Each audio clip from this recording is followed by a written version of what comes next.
Hi there, it's Alan Herrity from Momentum Session Selection, and I'm delighted today to be conducting another one of our Momentum interviews, and I'm meeting with an old friend of the business. Sean, how are you doing? Well, Alan, yourself?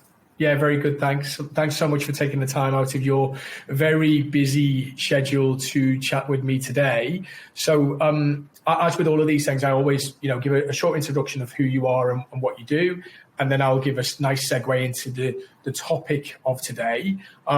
So, just to introduce you, we've known each other for quite some time now.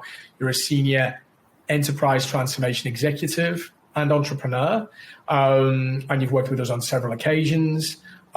We could discuss a plethora of topics today, given your broad and history and depth of experience.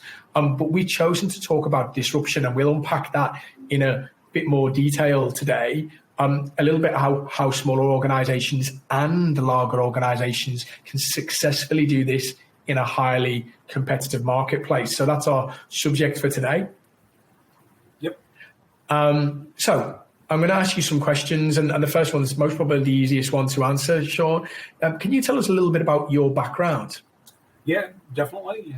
Happy to be here and happy to be doing this. Thank you. I'm a seasoned executive. Basically, I specialize in the planning and delivery of large-scale strategic enterprise transformations. I've been doing it an awful long time. I started my working life in marine science as a hydrographer in the Royal Australian Navy, and I became involved in project delivery work as the business owner of the first Unix-based surveying platform built in the world. Wow. From that, I found that I had a knack for technology and delivery, and then I spent the following 5 years doing large-scale enterprise IT and communication programs for the Department of Defence. I exited Defence, and my first commercial role was the CIO for the construction of the casino here in Sydney, Star City, for Leighton Contractors. It was an $800 million design and construct project, and there were significant upside bonuses to the organisation for the delivery ahead of the commercial delivery date. I managed to establish a process around that design and construct process that enabled us to deliver the program 273 days in advance of the contract. So significant outcome on a one-off type project that was leading the way in that particular market sector. On completion of that role, I kind of reviewed my options and determined what I was going to do next. And I basically took a decision to go consulting and gain as much experience in as many varieties of roles and market sectors as possible, with the key theme of interesting work. As I've worked through all the different types of roles that I've done, no two roles have been the same, and I've managed to take lots of learnings from lots of different industries to deliver successfully for my clients. As a result of that, I've basically been consulting since mid-1998 and still are doing it. Yeah, that's great. And I think, this conversation will only really cover a snapshot of your experience and profile. And, this introduction has been really helpful. But that helps me segue into question two. So we've talked a few times about a role where you helped and assisted the Big Four bank to revamp its market strategy in the payments domain. Can you tell us a little bit more about that particular role and the outcomes for that initiative? Yep. So that role basically focused on the definition and deployment of the merchant acquiring strategy for that particular bank. It was underpinning the whole of life business relationship for the bank's customers. The strategy realised revenues in excess of 250 million per annum directly. And it was the foundation piece of a broader 625 billion a year across the bank's business banking division. So quite a significant upside, and looking to lead the Big Four banks in that specific area. Okay. Foundation of the strategy basically was a full suite of software, hardware and services to the bank's customers, regardless of their size. And the key objective was to deepen the relationships with both existing customers to add value to their businesses. The program was delivered across multiple years, 3 years in total. About a team of about 150 people with a budget of around 25 million per annum. Okay. Quite a significant piece of work. Delivered significant upside for the client. Yeah, no, that's really great and really interesting, and really about that upside for the client, and getting that competitive position within the marketplace. So I'm fascinated by this next question.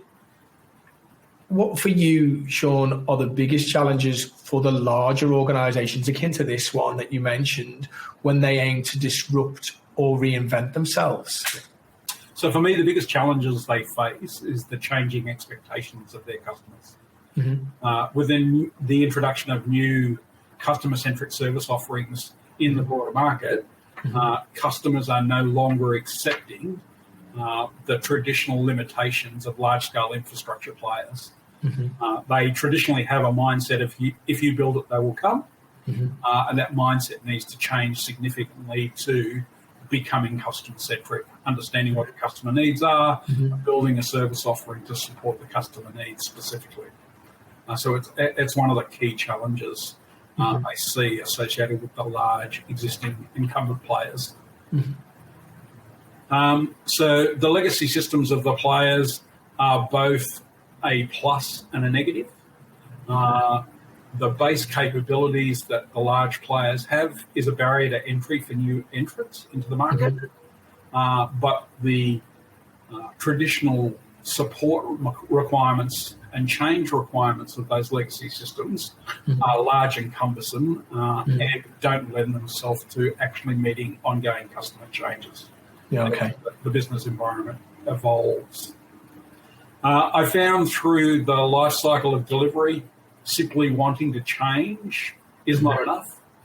Change requires sponsorship from the board down through the executive team and all layers of the organisation. It requires a definition of a set of objectives and to be supported by goals and strategies to achieve those objectives, whilst undertaking continual improvement and learning through that life cycle as the business market and conditions change. Yeah, no, absolutely. And to do the pieces of work that you do, it's really important to have that sponsorship and support at all levels, I would imagine.